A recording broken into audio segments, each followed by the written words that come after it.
Patrick Chapat, dessinateur de presse genevois, revient dans un album coup de poing, Censure en Amérique, coécrit avec sa consoeur américaine Anne Telnaes, une BD qui retrace leur parcours dans deux grands titres de presse américains et qui dénonce la censure grandissante sous l'ère Trump. Bonjour Patrick Chapat et merci de nous avoir rejoints. Vous êtes le dessinateur du Temps Bonjour. à Genève. Vous travaillez aussi pour divers magazines, le magazine allemand Der Spiegel et le Canard enchaîné en France. Et vous avez travaillé longtemps pour le New York Times qui en 2019 vous a remercié. Comment avez-vous vécu ce moment? Vous avez compris la décision? Ce que j'ai compris en 2019, c'est que face à une pression venue là du bas, c'est-à-dire des lecteurs, de groupes de pression, de médias de droite, le New York Times eh bien, ne tenait pas sa ligne et a montré une certaine fragilité.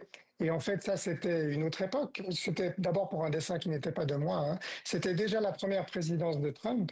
Mais ensuite, 6 ans plus tard, on se retrouve dans la situation où ma consoeur Anne Telnès a elle quitté le Washington Post en janvier. Elle a démissionné pour un dessin que la rédaction n'a pas osé publier.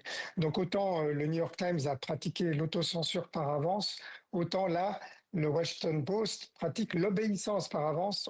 Ils craignent les réactions du pouvoir, parce que c'était un dessin qui concernait Jeff Bezos, milliardaire et propriétaire du Washington Post, et qui critiquait également Trump. Donc aujourd'hui, il y a cette peur qui s'est installée aux États-Unis. Anne Telnaes a démissionné du Washington Post, vous l'avez rappelé, vous avez été évincé par le New York Times. Qu'est-ce que ces départs révèlent, selon vous, de l'état de la presse américaine?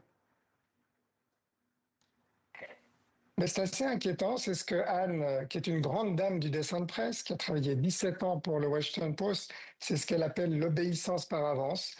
On voit maintenant, je vous parlais de la peur, on la voit dans les institutions, on la voit dans les universités, on la voit dans la vie de tous les jours. Des gens me disent qu'ils ont arrêté de partager mes dessins aux États-Unis. Et puis on la voit dans les médias. Et une peur à juste titre, puisqu'il y a une pression directe du pouvoir. On a le président qui commente sur des humoristes qui lui déplaisent, qui se réjouit qu'on mette à la porte un Jimmy Kimmel, heureusement qui a été réintroduit, ou un Stephen Colbert. Et on a de moins en moins, on a beaucoup parlé du Washington Post et d'Anne Telnès, mais dans les petits journaux, à travers tous les États-Unis, il y a de moins en moins d'appétit pour le courage. Et donc, il y a de plus en plus de journaux qui renoncent à publier des dessins critiques de l'administration Trump au moment même où on a un pouvoir qui étend sa mainmise et donc où on aurait besoin plus que jamais de satire politique. Et justement, face à cette pression, face à cette peur, pensez-vous aussi qu'on s'auto-censure? C'est ça, en fait, le livre aurait pu s'appeler Autocensure en Amérique, plus encore que Censure en Amérique. C'est ce qu'on voit. On a vu des grands groupes de médias, Paramount derrière CBS, Disney derrière ABC, renoncer à des contenus. On voit le Washington Post qui a changé fondamentalement sa ligne. Quand on y pense, des grands noms de la presse, des grands titres de presse, ceux que l'on connaît, le New York Times, on l'a dit, plus de dessins de presse. Le Washington Post, plus de dessins vraiment critiques. Le Los Angeles Times, son propriétaire est proche de Trump. Il reste plus beaucoup de journaux, des grands titres que l'on connaît, qui soient prêts à simplement montrer le roi dans sa nudité. C'est le rôle du dessin de presse, montrer que le roi est nu et d'assumer une critique du pouvoir alors qu'elle est plus que jamais nécessaire aujourd'hui. Il reste le Boston Globe, d'ailleurs, pour lequel je travaille toujours, mais ils sont plus très nombreux, ces titres courageux. Et qu'est-ce qui vous rassemble dans votre manière de travailler avec Anne Telnaes? On se connaît bien, ça fait des années qu'on se connaît. Elle a d'abord un style magnifique. Personne ne saisit Trump comme elle, hein. Sous son trait, c'est un mélange de poisson et de cochon qui dit toute la vulgarité du personnage. Elle a été à l'école Disney. Ce qui nous rassemble, c'est un amour de la satire politique, ça c'est sûr, et du dessin de presse, mais ensemble, à travers l'association des dessinateurs américains, à travers la fondation Freedom Cartoonist que je dirige à Genève, on est membre de ces structures et on se bat au-delà du dessin de presse, on se bat pour la liberté de la presse et pour la liberté d'expression.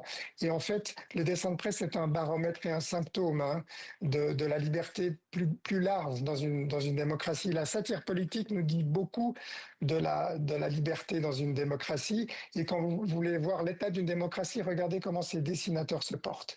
Actuellement, aux États-Unis, ils ne se portent pas très bien. Et à quel moment avez-vous commencé à sentir que la place du dessin satirique se réduisait aux États-Unis? Alors clairement, on a cité le New York Times 2019.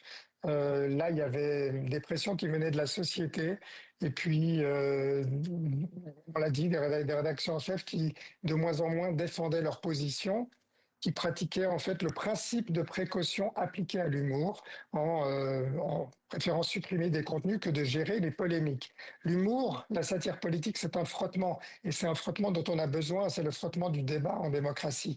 Mais le retour de Trump, ce deuxième mandat, depuis janvier, on est clairement dans une autre dimension.